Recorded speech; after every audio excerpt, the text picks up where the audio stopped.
All right. What is up, everybody? This is Steve Breach coming to you here. I don't know why everything's a little bit blurry in the background, but what a fun edition of WWE Monday Night Raw.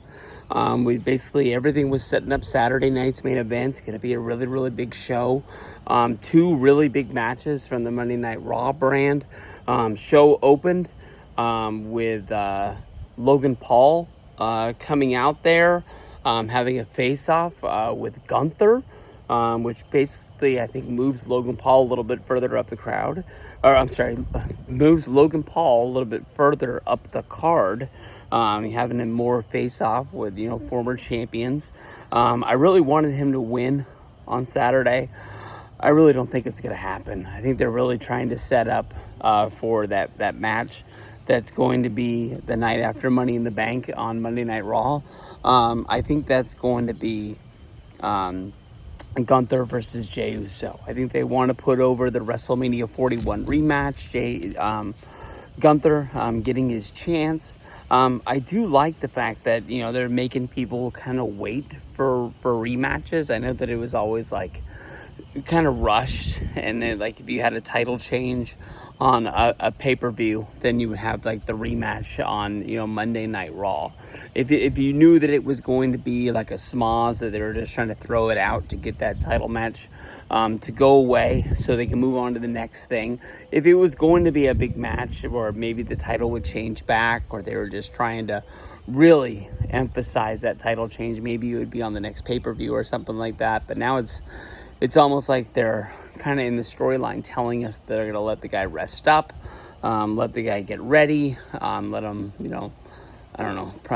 practice, watch the tape, something like that. He's not just getting thrown right into a rematch. Main event, we have Bron Breakker going up against Jey Uso. Really good match.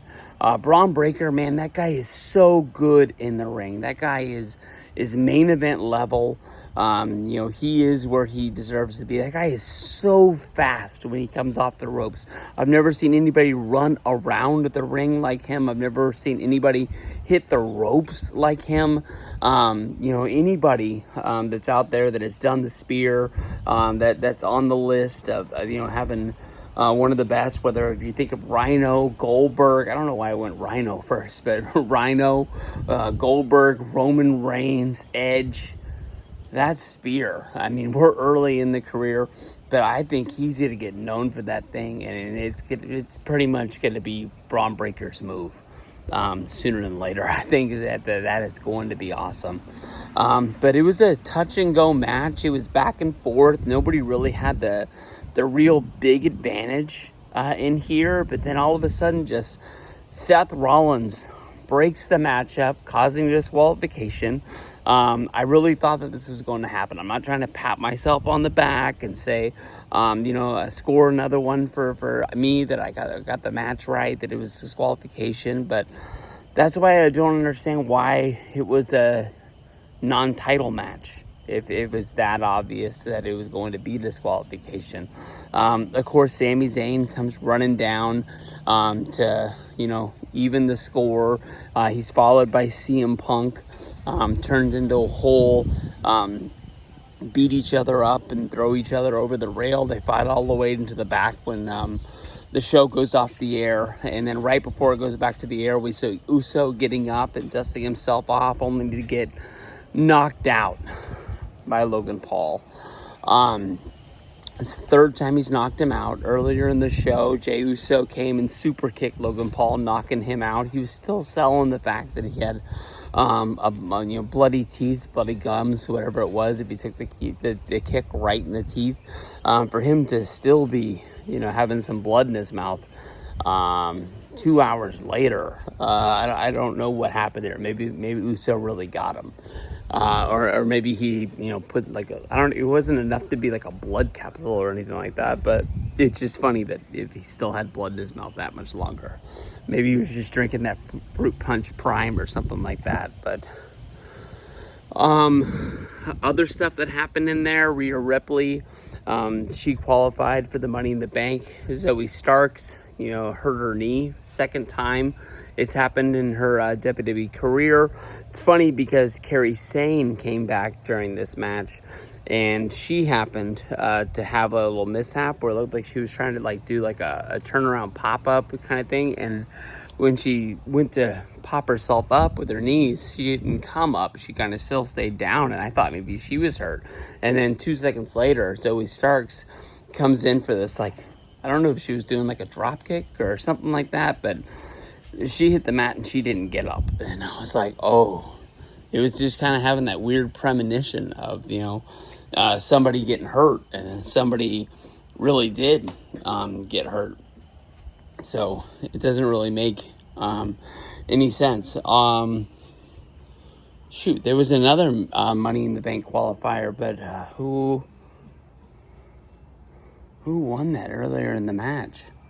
If I can get to that, if I remember, I'll bring that up. But also, next week we have Tozawa going to be going up against Rusev.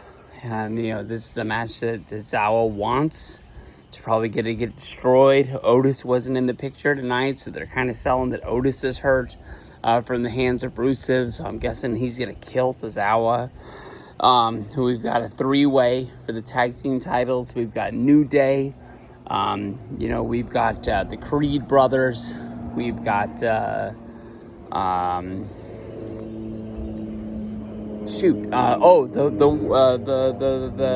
freaking Vikings, whatever they're called, the War Machines or whatever they're called now.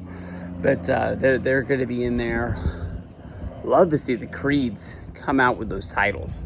I really do like those guys, and the fact that they got to run with the belts, that would be freaking awesome.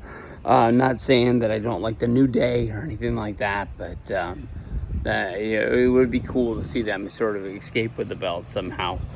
I remember the match that ended with Americano on the outside. That was the tag match where Judgment Day actually got a win. Looks like Roxanne Perez is going to be added into the Judgment Day somehow. I've heard a few people thinking that maybe it's Finn Balor trying to introduce Roxanne Perez to being around Dom. She did give him a present of a whole bunch of chicken tendies. Maybe like seeing if like Liv's not around and he's kind of feeling like he needs some action. Maybe he cheats and that breaks them up. And that's kind of what Finn is looking for, because he wants to get rid of Liv, because they sort of have animosity about who's the leader of the Judgment Day.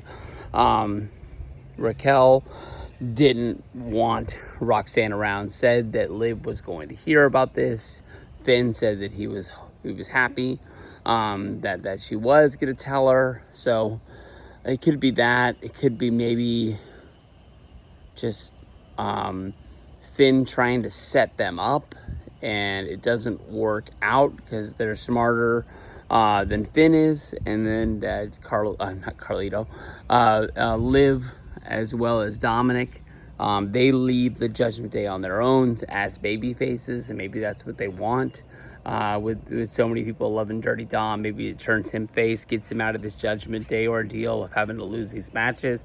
You can see him not really being involved with them. Even on the walk-in, he seemed to be like 10 feet behind the Judgment Day, so he kind of already seems removed from the group as well.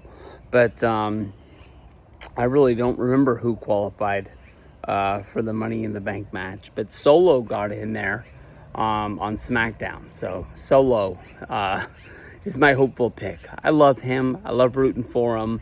And I don't know if they're trying to set up something for SummerSlam for him in a singles match, but I would love to see him win the Money in the Bank briefcase. I'm not really 100% sure who is going to be my favorite, but I think I'm picking Sammy in that match as of right now. But Solo getting a win on TV, setting himself up for a pay-per-view match. Him not being like the biggest dude where, they just put a big guy in there like Braun Strowman or something like that to catch people, flying off the ladders, not, taking a big bump, not getting hurt, having somebody to land on. Kind of makes me feel better because it's not like he's just one of those guys, but we'll see. At least they got plans for him. But Monday Night Raw in the books, damn good show.